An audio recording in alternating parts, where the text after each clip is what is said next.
Agora sim, a gente segue adiante aqui com a nossa Luciana Verdolim, segue ali ouvindo todos os ecos do Congresso Nacional, ali na Praça dos Três Poderes. Luciana, você me ouve bem? Boa.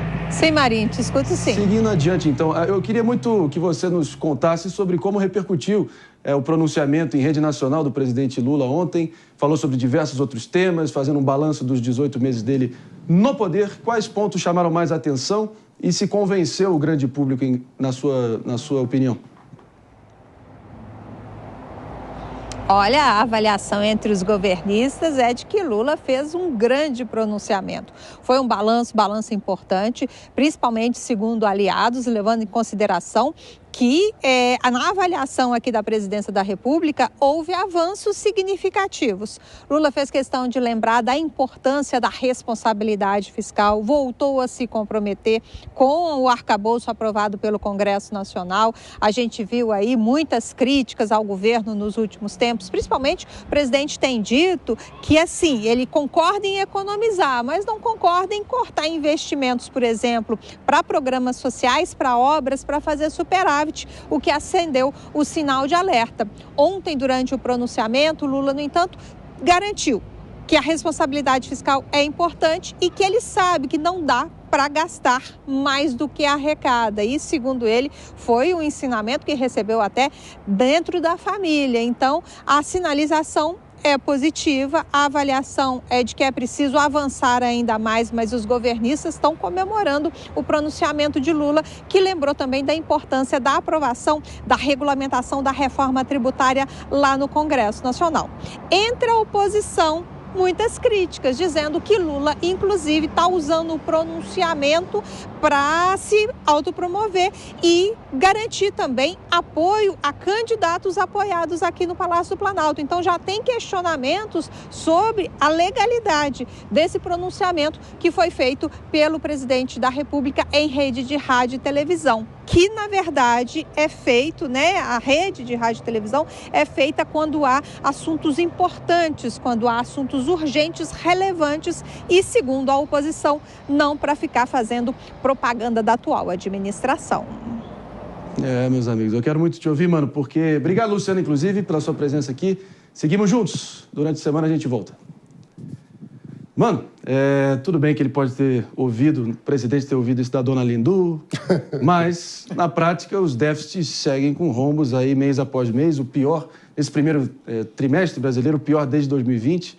E, além disso, seletivamente, o presidente Lula parece ter esquecido que houve 2 mandatos de Dilma Rousseff no meio do caminho, né? Pois é, Marinho. A propaganda do PT é um negócio inacreditável, né? Como o Brasil poderia ser um país melhor se o discurso eleitoral, o discurso publicitário do PT tivesse algum respaldo da realidade. É um absurdo. Esse pronunciamento é uma vergonha nacional. A gente está falando da utilização indevida da máquina pública e do aparato que é previsto para um chefe de Estado se pronunciar para a nação sobre temas relevantes onde é necessário haver uma comunicação direta, de forma completamente deturpada para fazer uma autopropaganda e mais, para atacar adversários políticos num ano eleitoral. É um assinte que a gente tenha visto esse pronunciamento em rede nacional que fere completamente o princípio republicano de tratar a coisa pública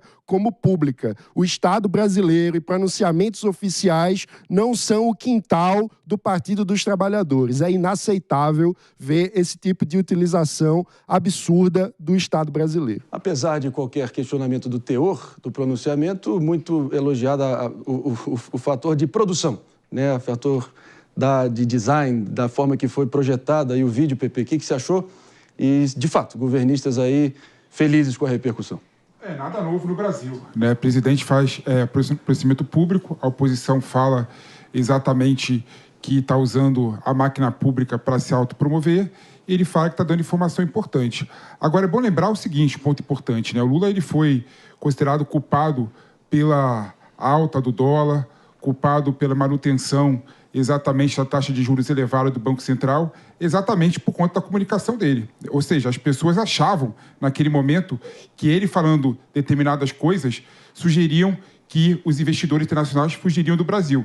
Então, eu vejo com naturalidade ele indo a público, né, falar exatamente que ele está comprometido com, sim, o déficit fiscal zero, com, sim, gastar menos do que arrecada, com a responsabilidade fiscal. Não há nada de anormal nisso. O problema é que as pessoas têm uma certa tara com o Lula, né, e querem colocar o Lula a todo momento no discurso. Inclusive falaram que o Lula apoiou o Maduro, né, em 2003, 2018. Apoiou? Quando em 2013 a presidente era Dilma Rousseff, em 2018 o presidente era Michel Temer. Ele não era político, e agora, mais uma vez, que a gente vê o seguinte, querem, de toda forma, criticar o Lula pela crítica. Claro que o discurso que o Lula fez...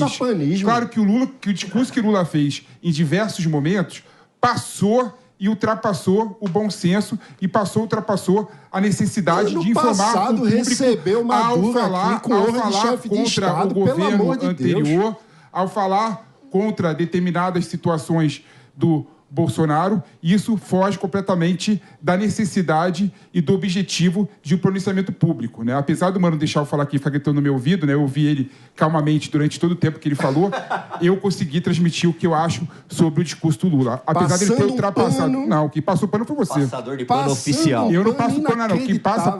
Onde eu passei pano, mano? Caramba! Onde você chegou a dizer que o Lula não apoiou Nicolás Maduro, Pepe? Eu falei que o Lula não era o presidente da República em 2013. Você falou que não apoiou.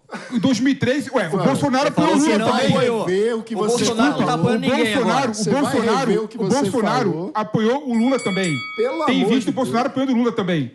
Então quer dizer que o Bolsonaro, Bolsonaro patrocinou o governo Lula? Não, claro que não. Claro que não. De patrocínio. O patrocínio de Lula à ditadura da Venezuela se deu por meio de financiamento público com dinheiro do pagador de imposto. O Lula não era presidente. Mas ele é político. Quando que foi? Se deu com dinheiro roubado quando que foi? através de empreiteiras brasileiras que fizeram obras na Venezuela e abasteceram a caixa de Nicolás Maduro e de Hugo Chávez ao longo de todo o processo. Quando que o BNDES deu dinheiro para a Venezuela? Chega, senhores. Foi com o governo Lula? Não foi. Mentira. Mentira. É importante a gente sublinhar a diferença. Factoide. Peraí. É importante sublinhar Factoide. a diferença. Quero ouvir o Palumbo também, que está esperando passador de pacientemente. pano oficial. Medalha de ouro para você. Vamos ouvir o Palumbo. Medalha de ouro. Você falar esse bando de absurdo aqui e não quer ser contestado? Pelo amor de Deus. Se o presidente fala que a gente tem que economizar, por que ele gasta mais do que ele arrecada? Já começa aí o erro. Assunto completamente. Não mudei o assunto. A gente está falando do assunto que estava agora aqui. Você que está falando da Venezuela e veio falar que o Lula não apoiou. E apoiou, todo mundo sabe que apoiou. Não é porque deixou de ser presidente, de ser governador, que perde a força política. Haja visto o Bolsonaro, a força que ele tem. E apoiou o Lula Bolsonaro. Por isso, aonde Bolsonaro... Isso? Aonde? Tem vídeo do Bolsonaro apoiando o Lula. Aonde? Apoiou o Lula quando era deputado da base lá atrás. Não viaja, É a mesma lógica. É a mesma lógica. Não vem com mentira aqui, não. É exatamente a mesma lógica. Não vem com mentira aqui, não. A gente segue adiante aqui pelo